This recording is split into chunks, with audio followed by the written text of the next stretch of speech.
सबसे पहले तो मैं अपने गांव वासियों का ही धन्यवाद करूंगा कि उन्होंने ये दरख्वास्त दी। 3-4 नंबर हैं और इन्होंने दरख्वास्त दे दी गांव वासियों ने। और बहुत काफ़ी गोहर ऐसे थे जो सबूत ही जमींदारों के पास दब रहे थे, सब 5.5 किले जो DAV कॉलेज के पास है। जो ये आज बयान दे, तो गाँव में ये प्रपोजल आया भी प्लाट कहाँ काटे, तो ये कलेक्टर ने भी कार्रवाई कर रखी बहुत जल्द। उनके 100 गज के दान हो गया, उसका तो इंटरफेयर हो ही नहीं सकता। वासियों को सबको पता है भी मेंबर है कब्जा मुक्ति का, वो बहुत जल्द करवा देंगे।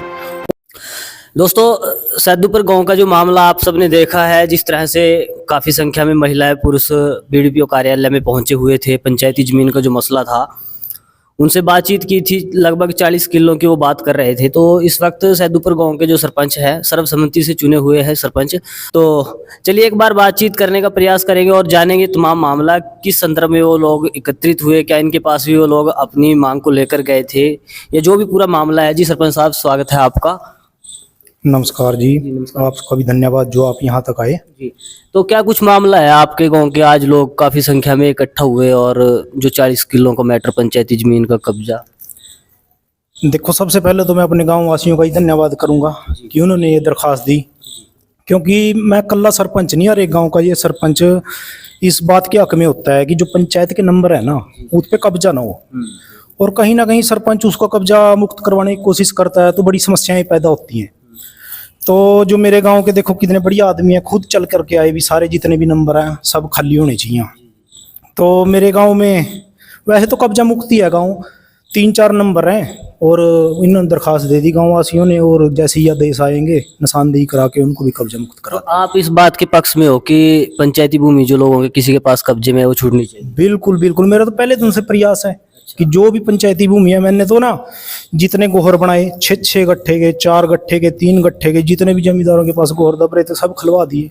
हाँ, और बहुत काफी गोहर ऐसे थे जो सबूत ही जमींदारों के पास दब रहे थे, सब बना दिए, पक्के कर दिए, सब कब्जा मुक्त कर दिया। अच्छा, वो लोग ये भी बात बोल रहे थे कि जो उनके पास प्लाट सरकार की तरफ से जैसे अलॉट होते हैं, तो 100 गज के प्लाट का क्या मसला है? कभी आपके पास भी है? हाँ, वो मैं बताता हूँ। मेरे गांव में ना प्लाट काटने की जगह नहीं है कोई। अच्छा। सिर्फ एक जगह है 5.5 किले जो DAV कॉलेज के पास है। जो ये आज बयान दे रहे थे ना कि 40 किले जमींदारों के पास दब रहे, विशेष वर्ग के पास दब रहे हैं, ये खुद सरपंच थे जब हुड्डा सरकार बनी थी। अच्छा। हाँ, तो गांव में ये प्रपोजल आया भी प्लाट कहाँ काटे, तो ये मौके के सरपंच थे। अच्छा। तो इन्होंने वहां पे जो जगह दिखाई है, पता नहीं क्या हुआ क्या नहीं, इनसे वो काम ही नहीं चला। वो जमीन रिजेक्ट कर दी भी यहाँ से प्लाट नहीं कटेंगे। तो तब का ये प्लाट ही नहीं कटे मेरे गांव में। तो अब सरकार ने दोबारा प्रपोजल मांगे, हमने लिख कर दे रखा, बिल्कुल वहाँ 5.5 किले हैं और यहाँ प्लाट काटो। तो सेक्रेटरी ने भी कार्रवाई कर रखी, बहुत जल्द उनके 100 गज के प्लाट कट जाएंगे वहाँ से। अच्छा। हाँ। अच्छा, एक DAV कॉलेज को लेकर भी वो लोग कह रहे थे कि 25 किले ग्राम पंचायत के हैं DAV कॉलेज के पास, और उसमें से 5 किले तो कॉलेज के इस्तेमाल में है, बाकी ठेके पर। क्या उसका क्या मामला? ये देखो, जो बहुत पुरानी बात है, हमारे जब दादा परदादा के टाइम की बात है, ये संस्था को दान किए हुए हैं। अच्छा। हाँ, ये पूरे गांव की जो तो दान हो गया, वो तो दान हो गया, उसका तो इंटरफेयर हो ही नहीं सकता। वो तो जैसे मर्जी इस्तेमाल वो तो हाँ, वो तो DAV कॉलेज को दान कर रखे हैं। अच्छा, तो अब क्या कुछ आप आश्वासन दोगे अपने गांव की जो पब्लिक है, जो जिस तरह से महिलाएं भी काफ़ी वहां पर पंचायत मेंबर बता रहे थे कि हमारी कोई मतलब बात, कई बार हमें ये बात कही गई है कि आपको दिया जाएगा, लेकिन उसके बावजूद भी नहीं दिया जाता है। बात पता क्या, मेरे गांव वासियों को सबको पता है भी मैंने अपने गांव में कितना विकास कार्य करवाया, और तभी मैं दूसरी बार समझौते के साथ बना। ठीक है, वो तो चलो कोई बका ले, उसकी बहकावे माजा। तो गांव वासियों को भली प्रकार से हमने बता रखा भी आपका 100 गज का जो प्लाटा का प्रपोजल है वो पाइपलाइन में है, और बहुत जल्द ये आपके 100 गज के प्लाट कट जाएंगे। तो गांव वासियों को विकास कार्य तो चल ही रहे हैं। जो 1-2 नंबर है कब्जा मुक्ति का, वो बहुत जल्द करवा देंगे। और जमींदारों के भी पास अगर जमीन कहीं से कोई ऐसा हो भी, हमें नहीं पता, अब तहसीलदार के पास से रिपोर्ट बन के आएगी, अगर जमींदारों के पास भी जमीन होगी ना, वो सबसे पहले कब्जा मुक्त करवाएंगे हम। अब तो खुद चाहते हैं कि पंचायत की आमदन हो, हमारी पंचायत की आमदनी नहीं है। 100 गज के प्लाट कटा, उसके बाद जो भूमि बचागी वो पंचायत ठेके पर देगी, आमदन होगी, विकास कार्य होंगे। और ये मेरी सोच नहीं है, तो हर एक सरपंच की सोच होती है कि जितनी पंचायती भूमि है ना वो कब्जा मुक्त हो। हाँ, उससे गाँव की तो आमदनी होगी, विकास कार्य होंगे।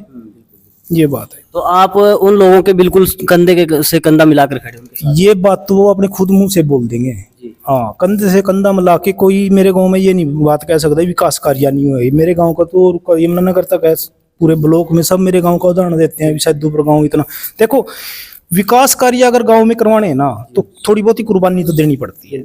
ये 2 गट्ठे का गोहर मौके पर चल रहा और कागज में है 6 गट्ठे का। ये मैं 6 गट्ठे का गोहर जब बनाऊंगा ना तो 2 दाएं बाएं वाले खेत वाले हैं उनको दर्द तो होगा, छोटा का वो दर्द तो थोड़ा होगा। बड़े काम वास्ता विकास वास्ता थोड़ी कुर्बानी तो देनी पड़ा और जो कुर्बानी देगा उसका दर्द होगा। वो बोला 2 शब्द बोला बाद में फिर उसको लगा कि भी हाँ ठीक होया काम। इन लोगों में से भी कुछ लोग ऐसे थे क्या जिनके कब्जे से कुछ ऐसा है जो 1-2 आदमी जो बोल रहे हैं ना वो खुद जमींदार हैं। अच्छा जमीन के मालिक हैं वो। अच्छा। हाँ, नौकरियां पर लग रहे हैं उनके लड़के, जमींदार हैं। उनके पास से अभी 3-4 दिन पहले 1.5-2 किला छूटा। अच्छा। उन्होंने मलकियत दाब रखी थी किसी की। अच्छा, किसी और की थी वो, हाँ, पंचायत की भी नहीं थी। पंचायत की नहीं, किसी की मलकियत थी। जब तक तो थी वह इनके पास तो लग तो मुद्दा उठा नहीं है। वो 1.5-2 किला छूटा, अब एकदम मुद्दा उठ गया। ये रोड़ा और कुछ ये नहीं। मसला भी उसमें। पंचायत का कोई इंटरफेयर नहीं है इसमें। अच्छा। वो तो खुद 2 जमींदारों का रोड़ा आपस में। अच्छा, हाँ, आपसी है मतलब। आपसी रोड़ा इस कर का ये थोड़ा सा मुद्दा उठ गया। चलिए, तो दोस्तों जैसे कि हमने पहले भी बताया था कि सैदुपुर गांव के जो सरपंच साहब हैं सर्वसम्मति से चुने गए हैं और जिस तरह से इन्होंने अभी भी हाथ उठाकर ये बात कही है कि जो लोग वहां पर आए थे अपने मसले को लेकर, ये उनके साथ कंधे से कंधा मिलाकर खड़े हैं और ये खुद चाहते हैं कि अगर किसी के कब्जे में पंचायती भूमि है तो वो जल्द से जल्द छूटे, क्योंकि उससे पंचायत को भी फायदा होगा, पंचायत की आमदनी बढ़ेगी उससे और गांव में विकास कार्य भी होंगे। क्योंकि जैसे पिछले दिनों भी पंचायत सरपंच साहब के खेत जो गांव में मुख्य सड़क है उसके आसपास लगते हैं, इन्होंने अपना खेत में से कुछ जगह उस सड़क के लिए छोड़ रखी है अपनी तरफ। मेरे गांव में मैंने नहीं, बहुत से ऐसे लोग हैं जिन्होंने बहुत कुर्बानियां दे रखी सिर्फ विकास कार्य भी। मेरा गांव सुंदर से अति सुंदर दिखे तो इस सुंदरता के लिए तो बहुत गांव वाले बहुत कुछ करने के लिए तैयार हैं और बहुत कुछ कर रहे हैं। ये तो बस वैसे ही आपस में कुछ 2 जमींदारों का रोड़ा हो गया, उस वजह से इस वजह से वो सारा काम हुआ। तो सरपंच साहब का कहना है कि जो आपसी मसला है कुछ जमींदारों के बीच, उस वजह से जो तमाम मामला इतना फैला हुआ है, जो आज लोग एकत्रित होकर यहाँ पर पहुंचे हुए थे, ये सिर्फ 2 जमींदारों की वजह से मसला उठा है।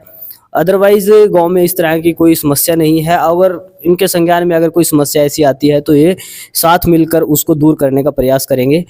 अपने गाँव वासियों को ना ये बात कहना चाहूंगा भी सरपंच पहले भी आपके साथ था, अब भी आपके साथ है और आगे भी आपके साथ है। विकास कार्य चलते रहेंगे, इंतजार आपको करना पड़ेगा। ये नहीं है अभी मैं आपके लिए 2 महीने में या 1 महीने में सब कुछ करके दिखा दूंगा। इसके लिए टाइम लगता है, इंतजार तो करना पड़ेगा गाँव वासियों को। काम करना मेरी जिम्मेवारी है। आप देख रहे थे द निराला टीवी में आपके साथ राशिद निराला। धन्यवाद।